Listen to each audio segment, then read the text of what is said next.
As we get ready for upcoming performance review season, I would just encourage managers in this way. Your employees have been working for the year, for 365 days most likely, before you write this performance review. And so it really goes a long way with employees to know that you have had a depthful and thoughtful approach to their performance review. So sometimes it can be really hard. We're all busy to sit down and write a good performance review, and we might be tempted to jot down a paragraph or two about this person. But it goes a long way with your employees if they see that you have thought about their performance over the year, that you remember what they did, and that you have put a lot of concentrated thought into their performance review. I promise you, you won't regret it. And I hope you have an amazing performance review season and that all of your employees walk away understanding what are the options and what can come out of this and how they can get better, what they can continue doing, and just how they can grow.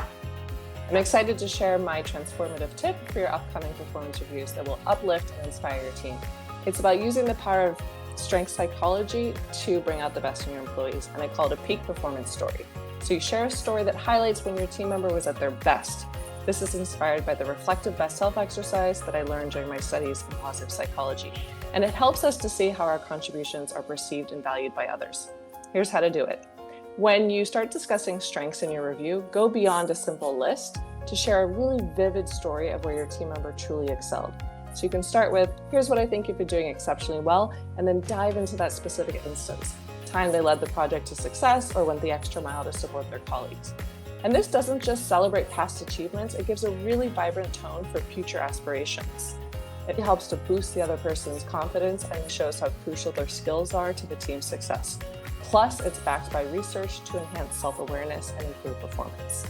I also find that it can be very rewarding to tell, and it really makes you look forward to kicking off that review. If it is time for performance reviews, my encouragement to you is to take the time to consider the work that your direct reports have done, to interview the individuals that might be valuable to creating this performance review. And although we all have biases, as much as possible, it's important for us to table that in favor of really ensuring that we're giving back based on the job description that has been outlined for this position. But take the time to review what has been done over the last perhaps 6 months or a year, depending on how many times you all do a performance review. This is an important time and people are looking for feedback, and make sure that feedback is actionable. All right, take care and make it a collaborative process. My biggest tip is to remember that performance reviews are about the work, not about the person. So as long as your feedback is very specific and behavioral based, and you're able to describe the impact that had on the organization, on others that individual's working with, you can keep the feedback not personal, but about the work, because that's really what it's about. Thinking about going into performance review season, obviously part of what we're doing is giving feedback, and hopefully it's not feedback that is new to people.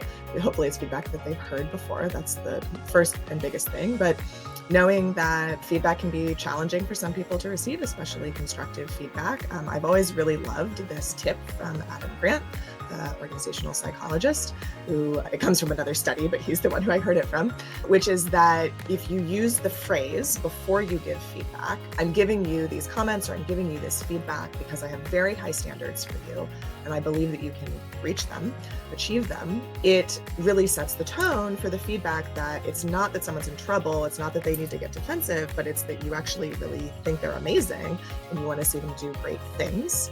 And that's the reason that you are going to help them move in that direction.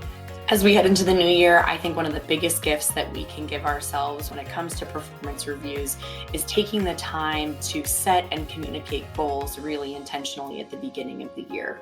These are goals that you will anchor your performance conversations in throughout the course of the year. Bring them up often as you check in on projects, and then also take the time in your one-on-ones to help your employees to set really strong goals for themselves. Anchor them in a model like SMART goals so that the goals are specific, so that they're measurable, so that they're easy to describe and come back to.